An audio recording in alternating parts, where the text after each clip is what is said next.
जय श्री राम। अमारा आजना आ व्लॉगमां तमारुं स्वागत छे। तो अहींया कणे तमे જોઈ શકો છો કે બધા જ બાળકો છે એ પોતાની બેગ સાથે બેઠા છે, કારણ કે આજે અમારી સ્કૂલમાંથી પ્રવાસ જવાનો હતો। તો બધા જ બાળકો છે એ ખૂબ ઉત્સાહિત હતા પ્રવાસમાં જવા માટે। અને અહીંયા કણે બધા જ બાળકો છે પોતાની બેગ પેક કરીને આવી ગયા હતા અને અહીંયા બધા જ બાળકો છે એ બસની તરફ જઈ રહ્યા છે બસમાં બેસવા માટે। પ્રવાસ વિદ્યાર્થીના જીવનમાં ઘણું બધું મહત્વ ધરાવે છે, જેના થકી બાળકો છે એ પ્રકૃતિના સાનિધ્યમાં રહી શકે છે, તેમજ ઐતિહાસિક સ્થળોએ જઈ અને આપણા ઇતિહાસને પણ જાણી શકે છે અને સાથે સાથે એનો વિકાસ છે એ પણ શ્રેષ્ઠ રીતે થાય છે। તો અહીંયા આપણે પહોંચી ગયા હતા આપણા પ્રવાસના સ્થળે। તો ચાલો આજે તમે બધા પણ કોમેન્ટ કરી દેજો કે તમને પ્રવાસમાં કયા સ્થળે જવું ગમે છે। તેની સાથે અમે પહોંચી ગયા રણછોડરાયના સ્થળે એટલે કે ડાકોર।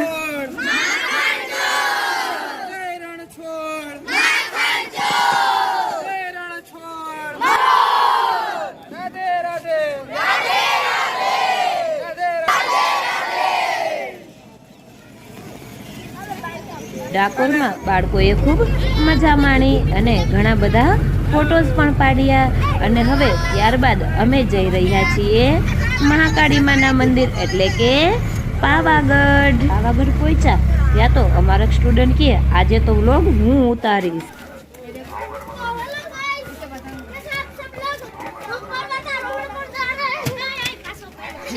અમારા સ્ટુડન્ટનો વ્લોગ તમને ગમ્યો હોય તો આજે લાઇકના પણ ઢગલા કરી દેજો અને you can do it I will જેવા નારા લગાવીને અમે તો પહોંચી ગયા કાલિકા માના ડુંગરે અને ત્યાં જઈ અમે મહાકાળી માને પણ મળી આવ્યા અને ત્યાંથી નજારો ખૂબ સુંદર દેખાઈ રહ્યો હતો અને અહીંયા તમે પણ દર્શન કરી લેજો।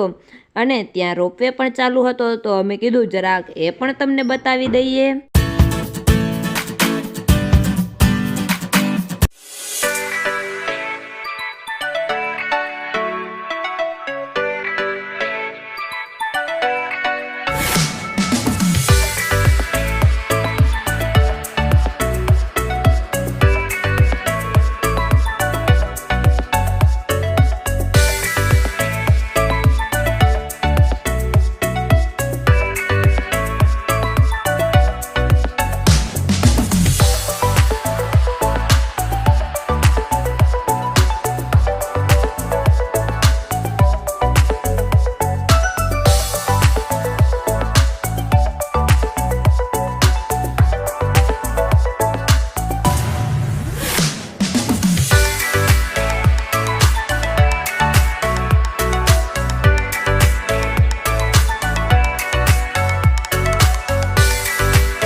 અમારો આજનો પ્રવાસનો વિડીયો તમને ગમ્યો હોય તો અમારી ચેનલ કર્મા કનેક્શનને લાઈક કરજો, શેર કરજો, કોમેન્ટ કરજો અને હા અમારે ફટાફટથી 1000 સબસ્ક્રાઈબર પૂરા કરવાના હોય તો સબસ્ક્રાઈબ કરવાનું ભૂલતા નહીં। Thank you for watching. જય શ્રી રામ।